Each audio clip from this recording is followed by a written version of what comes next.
Respected Srivastava ji, Deepak, and ladies and gentlemen, the topic which have been assigned to us today is importance of PSUs in nation building and role of IT in PSUs. My two other panelists have already spoken of role of IT in PSUs in a general way and also in a very detailed and minute way. Now I will try myself to first to contain the importance of PSU nation building, and if time permits, then I will share my views on role of IT in PSUs. This term nation building, you all must be knowing, it integrates social harmony with economic developments. If there is no social harmony in a country and there is no balanced economic development in a country, it is very difficult to connect anybody with the nation. So these are the two very important things which we have to see. Now I will put my presentation. The genesis of PSUs. The genesis of PSUs lies much before our independence. Even when the English people were ruling us, there were PSU like Indian Ordnance Factories, even a port trust was there, even the railway and this postal department was there, but that was used for a different purpose. But after independence, when Jawaharlal Nehru became the Prime Minister of India, the first 5-year plan which was conceived in 1951, it went up to 56. But the economic development which he was expecting to achieve out of that plan was not achieved. Then he put his emphasis on the setting up of the more PSUs in the field. You must be seeing in the presentation that a number of steel projects came, oil and gas projects came, banking, insurance sectors came. But the biggest growth increased in the 1960s and the 70s when the banks were nationalized and coal fields were nationalized. That was very important because for any growth you need the finance and you need the coal for the power sector and railway sector also. In 1780s, again there was establishment of new PSUs like NTPC, GAIL, National Aluminium, and at present also we have every day you are hearing some sort of new PSUs are coming in the field, like National Highway Authority has come to create an infrastructure in the country. DMRC is already there, and my PSU, Dedicated Freight Corridor Corporation, on which I will be speaking later on in detail, that has also come in the existence in 2006. Around 250 PSUs are working in the central government. At the time of initially it was only 5. And now the 245 PSUs have been set up by the government of India, and a number of state PSUs are working. So if I believe it must be around 500 in the whole country, the total PSUs are working. And in the central government, the investment around 11.3 lakh crore has been made by the government of India. So you can realize the importance of the PSUs and its role in the nation building. Now I come one by one how the role of PSUs in nation buildings are. The first one is a development of industrial base. As I mentioned earlier that before it was only 5, now 250. Right now the investment is up to 11.3 lakh crore.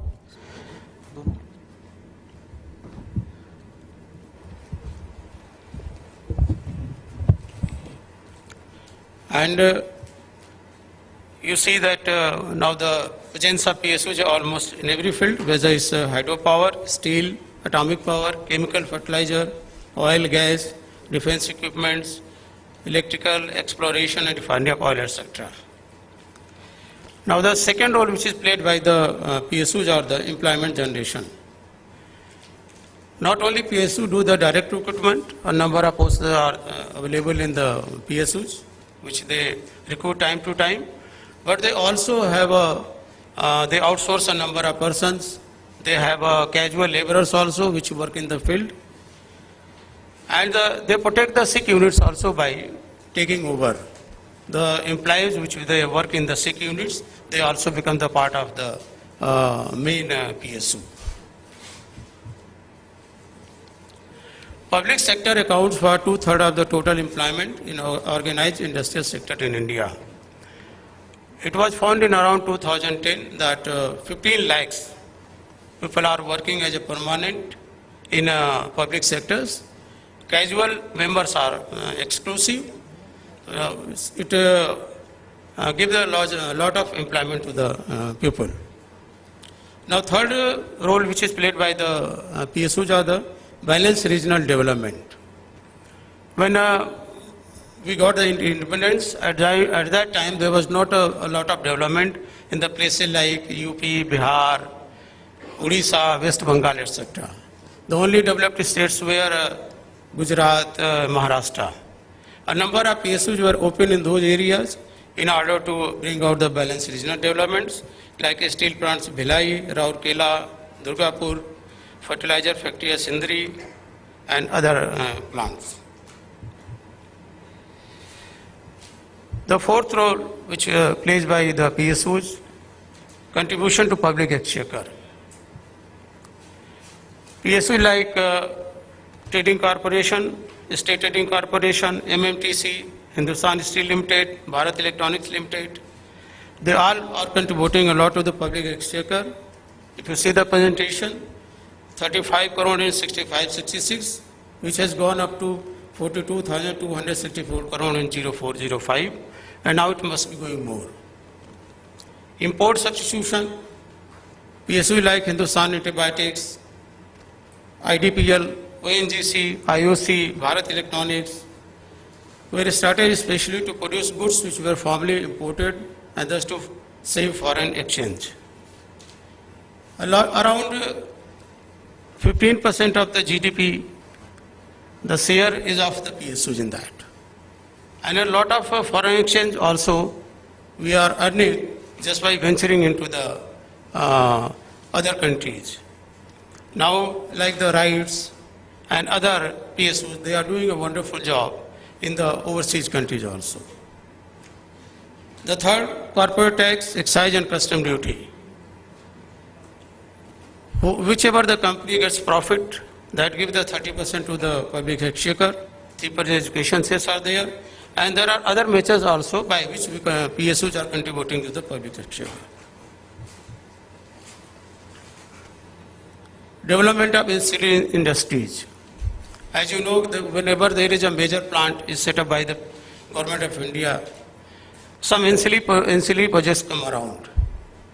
By that way, not only we give the employment to the people also, but the equipment which is required for the manufacturing of any product in the big PSU, that is also manufactured by the ancillary industries. Contribution to increase agriculture production. Public sector assists in manufacture of fertilizers, pesticides, insecticides, and mechanical implements used in agriculture. By developing high-yielding varieties of seeds, controlling crop disease, and the number of various research institutes have been opened by the government of India, which are helping in developing all these things which I mentioned earlier. As a result, there is an increase in production. Like the National Fertilizers, Hindustan Insecticide, etc. PSUs. The major role played by the PSUs are that is community development and social justice. There are a number of places where there was abject poverty, and the government thought that how it can be cured. The only remedy they found that by setting up the PSU, the regional balanced development can be done and social justice can be brought. By bringing good township over there, or good school over there, good hospital there. At that time, perhaps they were realizing if they ask to the private people whether they will go or not, Maybe possible that there was some hesitation on part of the private people. That is why the government went for the setting up so many PSUs in the rural areas.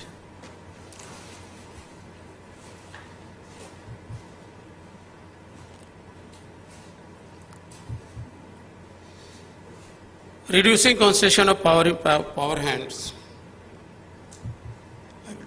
Promoting public control of national economy.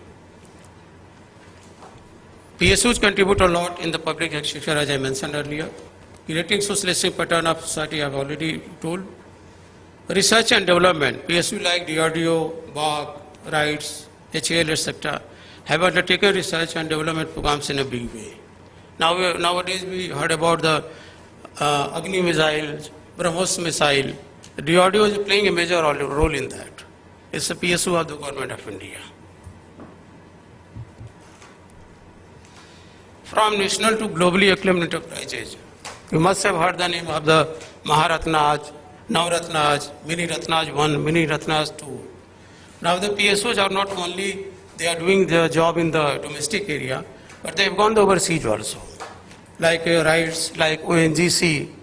And Government of India is giving a financial autonomy also with the opening for the joint venture in the overseas market.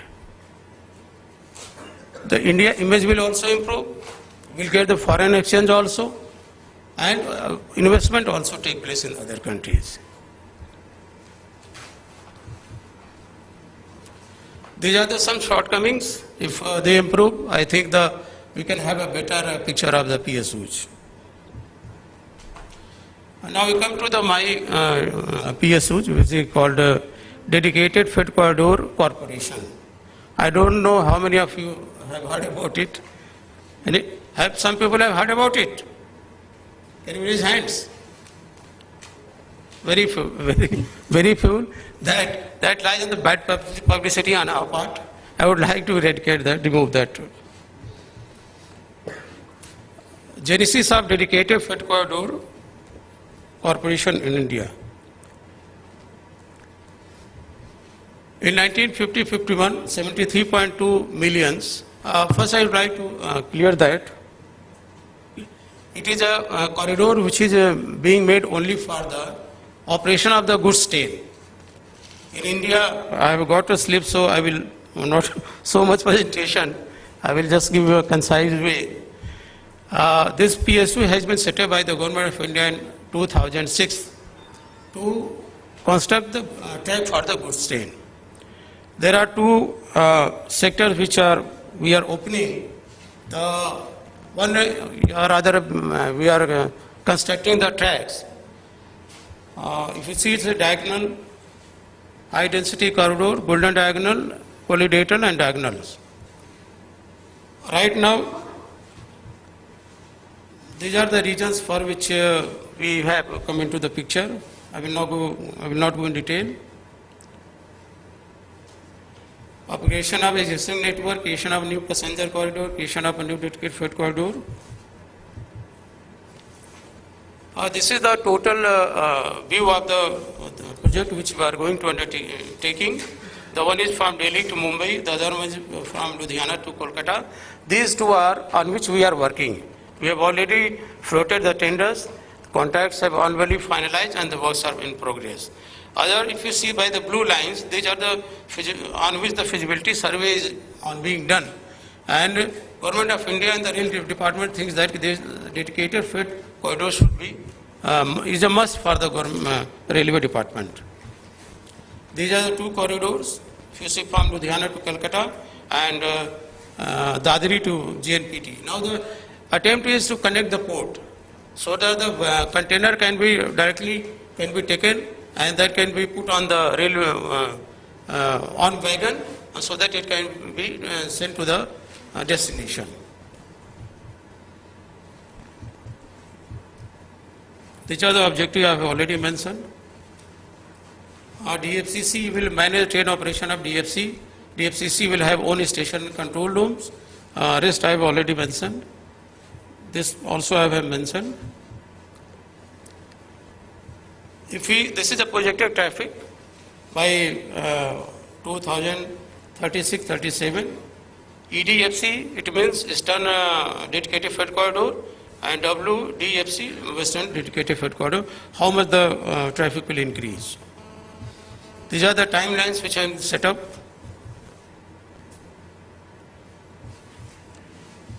Opportunities I have already mentioned.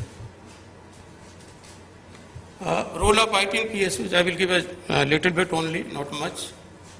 CBC, Transparency International, and Government of India, all they put emphasis that we should now go for the IT. And every PSU almost are using some PSU in a big way, some in a small way, but everybody is doing this IT job. In DFCL, we have also doing in 2001-2, we have doing the enterprise resource planning, and under this scheme, we are doing all the manuals. We need some security policy also, which we are doing. Physical security, personal security, operational security, communication security, network security, information. These are very important. Once you go for the IT, you have to see whether there is a pilferage is there by your own employee or by the vendor or by the system manager. It can be done by anybody. So you need a security policy for that. A number of security policy we have.